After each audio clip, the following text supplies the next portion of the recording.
বিশ্ব ভ্রমণে আপনাদের সকলকে স্বাগত জানাচ্ছি। আমি আশিক।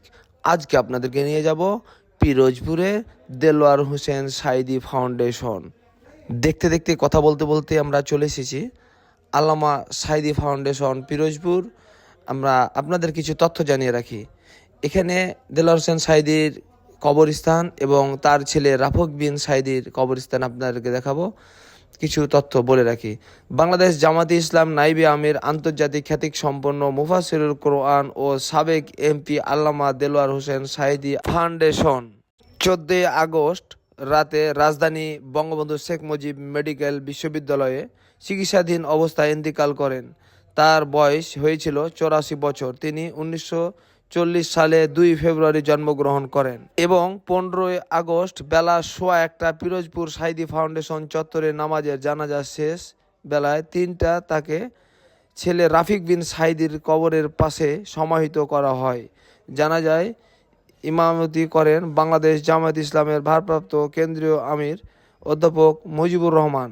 আজ আমরা কথা বলবো উপমহাদেশের প্রখ্যাত ইসলামী বক্তা, কোরআন ব্যাখ্যাকার, মানুষকে শান্তির পথে আহ্বানের একজন শাইখ মাওলানা দেলোয়ার হোসেন সাঈদী রহমতুল্লাহকে নিয়ে। তিনি জন্মগ্রহণ করেন 1940 সালের 2 ফেব্রুয়ারি পিরোজপুর জেলায়। ছোটবেলা থেকেই কোরআন শিক্ষায়, মাদ্রাসা পড়াশোনা এবং দ্বিতীয় জ্ঞান অর্জনের প্রতি গভীর আগ্রহী ছিলেন। কথা বলে রাখি, আমি এখন যে জায়গাগুলো ঘুরতেছি এগুলো সাঈদী ফাউন্ডেশনের বাউন্ডারির ভিতরে যে স্থাপনাগুলো আছে এগুলো আমার ক্যামেরায় সব দেখছেন। আমরা এখন যেটা দেখাচ্ছি এটা দেলোয়ার হোসেন সাঈদী এবং তার ছেলে রাফিক বিন সাঈদীর কবরস্থান। নিশ্চয়ই আমার ক্যামেরায় আপনারা দেখতে পাচ্ছেন সেই কবরস্থান। আমরা আপনাদেরকে দেখানোর চেষ্টা করছি আল্লামা দেলোয়ার হোসেন সাঈদী। আপনারা নিশ্চয়ই লোগোটা দেখতে পাচ্ছেন, সাইনবোর্ডটা, এটাই হচ্ছে তার কবরস্থান। আমরা তার কবরস্থান এবং দেলোয়ার হোসেন সাঈদী ফাউন্ডেশন দেখার জন্য অনেক দূর থেকে ছুটে আসছি এখানে। আপনারা নিশ্চয়ই সেটা দেখতে পেলেন। আপনাদেরকে আরও কিছু কথা বলে রাখি। সাঈদী তার অসাধারণ তাফসিরের জন্য দেশ বিদেশে ব্যাপকভাবে পরিচিত ছিলেন। তার তেলাওয়াত, ভাষা, উপস্থাপনা সবই মানুষের মনে আলো ছড়ায়। বিশেষ করে সাঈদী তাফসির মাহফিল ছিল তার পরিচয়ের বড় অংশ। তিনি তার জীবনে বিশ্বের বিভিন্ন দেশে ইসলামী দাওয়াত দিয়েছিলেন। তার ব্যক্তিত্ব লাখো মানুষের কাছে ইসলামের শান্তির বার্তা পৌঁছে দিয়েছে। জীবনের শেষ দিকে তিনি নানা মামলা হামলায় জড়ানো।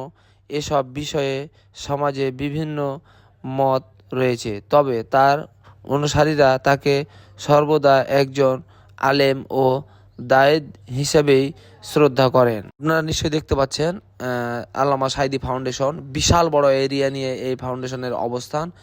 নিশ্চয়ই আপনারা দেখতে পাচ্ছেন, সেটা আপনাদেরকে ভালোভাবে দেখানোর চেষ্টা করছি। আমি নিয়ে রাখি 2023 সালে 13 অক্টোবর তার মৃত্যু হয়।